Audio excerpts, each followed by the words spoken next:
deep in the jungle of Borneo, in the middle of the 1990s, geologists thought they'd found the greatest gold deposit ever discovered. An underground fortune so massive it was measured not in ounces, but in tens of millions of them. The company that owned it was a tiny outfit from Calgary that had been trading for pennies. And as the drill reports came back richer and richer, that penny stock exploded into a $6 billion giant. Ordinary Canadians remortgaged their homes to buy in. Pension funds piled on. Mining executives flew halfway around the world to get a piece. There was just one problem. The gold wasn't there. Not a single ounce of it. Someone had been secretly sprinkling gold shavings into the samples for years, and by the time anyone figured it out, a geologist would fall from a helicopter into that same jungle and billions of dollars would vanish into thin air. This is the story of the greatest mining fraud the world has ever seen. To understand how an entire planet full of professional investors got fooled, you have to understand the man who built the company. And he wasn't a geologist. He wasn't a mining engineer. He was a broke stock promoter from Montreal named David Walsh. By the early 1990s, Walsh was a man running out of road. He was in his late 40s, overweight, chain smoking, and drowning in credit card debt. He had bounced around the brokerage world for years, chasing penny stocks and speculative ventures that never quite paid off. He had already started one mining company, Bre-X Minerals, named after his son Brett, and by 1993 it was essentially worthless. Walsh was reportedly so broke that he had declared personal bankruptcy just years earlier. He was the kind of man the Canadian business establishment never invites to the gala. But Walsh had one thing that would prove more valuable than any degree. He had a dream that wouldn't die. He was convinced that somewhere out there was a mineral discovery that would make him rich. So he did something desperate. He drained the last of his available cash, flew to Indonesia, and went looking for a miracle in the jungle. And in Indonesia, he found a man who would give him one. His name was Michael de Guzman. He was a Filipino geologist, charming, brilliant, and just as broke and hungry as Walsh. De Guzman had spent years wandering the mining camps of Southeast Asia, chasing the same dream. He had his eye on a patch of jungle on the island of Borneo, in a remote corner of Indonesian territory, near a river bend called Busang. Earlier explorers had drilled there and walked away unimpressed. But de Guzman was certain they'd missed something enormous. Walsh didn't have the money to do this properly. He couldn't afford a big exploration team or fancy equipment. So he made a bet on de Guzman and a small crew, funded on a shoestring, drilling holes in one of the most inaccessible places on Earth. It was a gamble made by a desperate man with nothing left to lose. And then the samples started coming back. The first results from Busang were promising. Then they got better. Then they got absurd. De Guzman's team kept drilling, and every core sample they pulled out of the ground seemed to be laced with gold. The estimates started small. A couple million ounces, which would already be a serious deposit, but they didn't stop there. The number climbed to 10 million ounces. Then 30 million. Then 50. By the peak of the frenzy, Bre-X was claiming Busang held as much as 70 million ounces of gold, and de Guzman would eventually whisper that the true number could be over 200 million.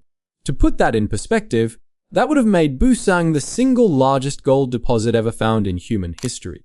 At the gold prices of the day, we're talking about a resource potentially worth hundreds of billions of dollars. One geologist, one jungle, one impossible fortune. And this is where the story stops being about geology and starts being about psychology. Because a penny stock in Calgary was now sitting on top of what looked like the richest hole on the planet. When Bre-X started drilling Busang, the stock was trading for pennies. Nobody cared. It was one of thousands of tiny speculative mining companies listed in Canada, the kind of stock your uncle buys at the bar and forgets about.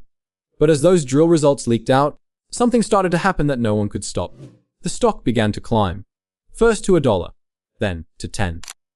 The Calgary and Toronto brokerage world caught wind of it, and the word spread like fire through dry grass. There's a company sitting on the biggest gold find in history, and it's still cheap. Get in now. And people got in. Not just the professionals. Everyone. This is the part of the story that still haunts Canada. Because Bre-X wasn't just a Bay Street phenomenon. It became a national obsession. Ordinary people, teachers, retirees, factory workers poured their savings into it. There are documented cases of Canadians taking second mortgages on their homes to buy more shares. Investment clubs formed around it. People talked about Bre-X at dinner tables and hockey rinks. It was the great Canadian lottery ticket, and the whole country seemed to be holding one. the stock split. Then it split again. A modest investment made early was, on paper, turning people into millionaires. And the momentum fed on itself. Every time the stock went up, it looked like more proof that the gold was real. Every new believer made the next believer feel safer. By its peak in 1996, Bre-X Minerals had a market valuation of roughly $6 billion. $6 billion for a company whose only real asset was a set of drill reports from a jungle almost no independent person had verified. David Walsh, the bankrupt promoter who couldn't get a meeting a few years earlier, was now on paper one of the wealthiest men in Canada. His wife, who held shares too, was a paper multi-millionaire. The Calgary underdog had become a Bay Street titan. And here's the detail that should have set off every alarm bell in the country, but didn't. Almost nobody had independently checked the gold. Which brings us to the mechanics, to how you fake the biggest gold mine in history. Now, if you've ever wondered how a fraud this enormous could possibly work, the answer is almost insultingly simple. It's a technique that miners have a specific, ugly word for. It's called salting. Here's how gold exploration is supposed to work. You drill deep into the earth and pull up a long cylinder of rock called a core sample. That core is your evidence. You cut it, crush it, and send it to a laboratory, and the lab tells you how much gold is in it. Multiply that across thousands of samples over a huge area, and you can estimate how much gold is sitting underground. The entire system depends on one assumption, that the rock in the sample is exactly what came out of the ground, untouched. Salting is the act of secretly adding gold to a sample that didn't have any. And at Buzang, that's exactly what was happening on an industrial scale for years. The gold that was making Bre-X the richest company on Earth wasn't coming from the ground. It was being added by hand. Investigators would later conclude that someone was taking gold from other sources and mixing it into the crushed core samples before they were sent to the lab. Every time a sample got tested, it came back glittering with gold, because someone had put the gold there. And here's the tell that experts would only recognize far too late. The gold in the Buzang samples had a particular character to it. Placer gold, the kind you find in rivers, worn smooth and rounded by water over thousands of years, looks very different under a microscope from the sharp, crystalline gold you'd expect deep inside a hard rock deposit.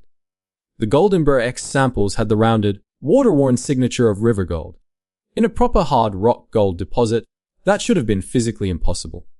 It was as if someone had gone to a jungle stream, panned for gold, and stirred it into the rock, which is very likely close to what happened. So why didn't anyone catch it for years? This is the genuinely disturbing part. The answer is a mix of greed, distance, and a total collapse of independent checking. Buzang was in one of the most remote places on Earth. Getting there meant flights, then boats, then helicopters into dense jungle. Very few of the people cheerleading the stock had actually stood on the site. The core samples were controlled by the Bre-X team itself. Crucially, Bre-X did something unusual and, in hindsight, damning. The original core samples were crushed.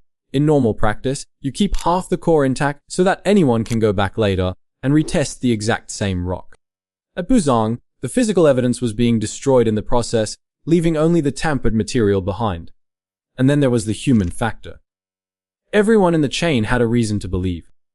The investors wanted it to be true because they were getting rich. The brokers wanted it to be true because they were earning commissions.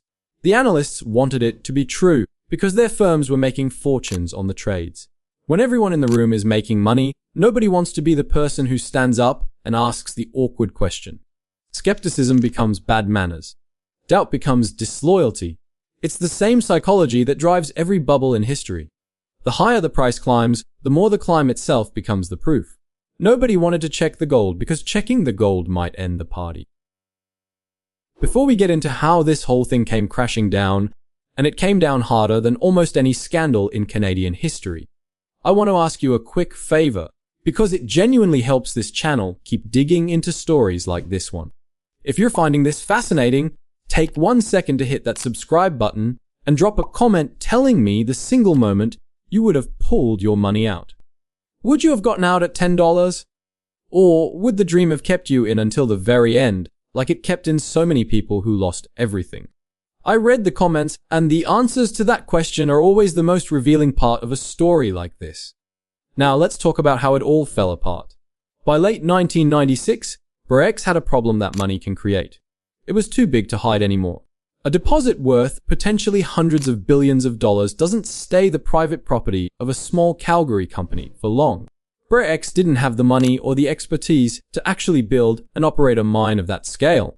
And the Indonesian government, along with some of the largest mining companies on Earth, wanted their share of the greatest gold find in history. Suddenly, powerful players were circling.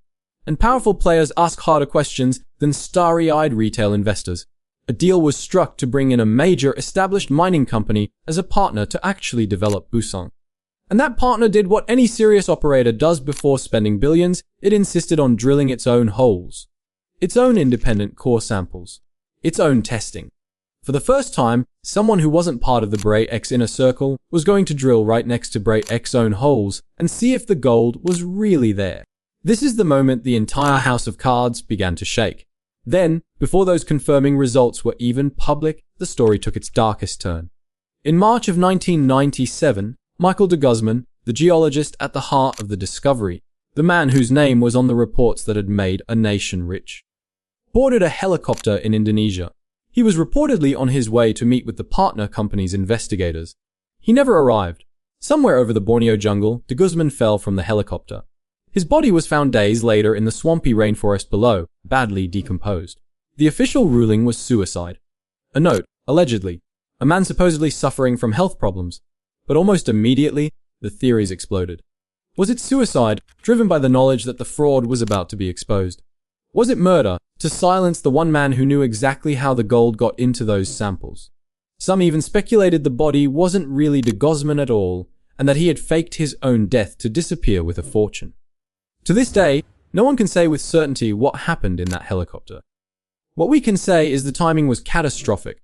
The man who could explain everything was gone, right as the questions were about to be answered. And then the answers came. The independent drilling at Busong found essentially nothing. Not a fortune, not a modest deposit, not even a disappointing one.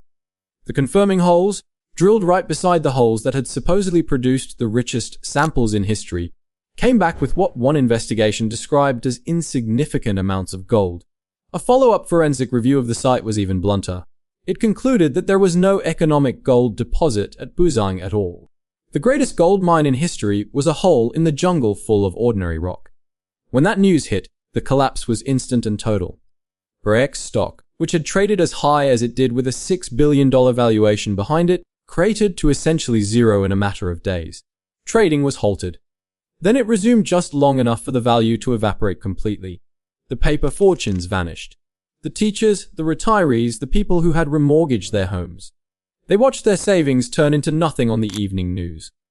Pension funds that had piled in took massive losses. One large public pension fund alone reportedly lost in the range of $100 million. In total, the collapse wiped out something on the order of $6 billion in market value. $6 billion that, in a very real sense, had never existed in the first place. And here is the part that made Canadians the angriest of all. Nobody went to prison. Michael de Guzman was dead. David Walsh, the promoter at the top of the company, always insisted he had been fooled, just like everyone else. That he genuinely believed the gold was real and had no idea the samples were being tampered with. He fled the fallout, relocated to the Bahamas, and died of a brain aneurysm in 1998, roughly a year after the collapse, taking many of his secrets with him. The one Bre-X executive who was eventually charged in connection with the affair was acquitted. Canadian regulators and courts spent years on it. And in the end, for the biggest stock fraud in the country's history, essentially no one was held criminally responsible. The money was gone. The men who might have answered for it were dead or cleared. And the country was left staring at the crater. So how do we make sense of it? Because Bre-X was never really a story about geology. The gold was fake, but the greed was absolutely real, and the greed is the part worth understanding. Bre-X worked because it told people exactly what they wanted to hear. It offered ordinary Canadians a shortcut, a way to leap from a normal life to sudden, effortless wealth, all riding on a jungle they'd never see and a rock they'd never touch. And the more people who believed, the more real it felt. That's the terrifying mechanism at the core of this whole thing. The fraud didn't spread despite people's intelligence. It spread because smart, careful people watched other smart, careful people getting rich, and decided the risk of missing out was scarier than the risk of being fooled. The professionals were supposed to be the safeguard. The analysts, the brokerage firms, the regulators, the exchanges, they existed precisely to protect ordinary people from something like this. And they didn't. Some of them cheered the loudest because the frenzy was making them money too. When the entire system is getting paid to believe, the system stops asking questions.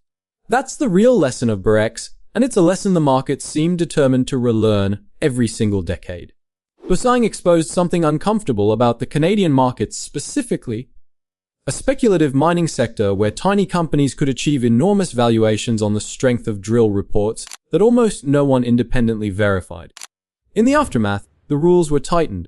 Standards for how mining companies report their resources were overhauled, forcing more independent verification and clearer disclosure, so that a single geologist's word could never again move billions of dollars unchecked. Bre-X, in the end, rewrote the rulebook by breaking it more spectacularly than anyone thought possible. But rules only ever fix the last disaster. They don't fix the thing inside us that wanted Busang to be real. The dream of the easy fortune, the fear of watching your neighbor get rich without you, the quiet decision to stop asking hard questions once the money starts flowing. None of that got regulated away.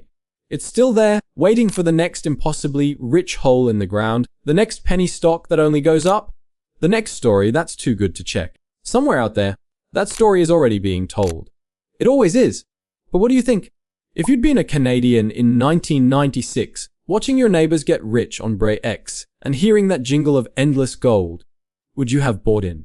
Do you believe David Walsh really had no idea what was happening under his own company's name, or was he in on it the whole time? And what actually happened in that helicopter over Borneo? Suicide, murder, or an escape into thin air? Let us know your theories in the comments below. Thank you so much for watching, and stay curious.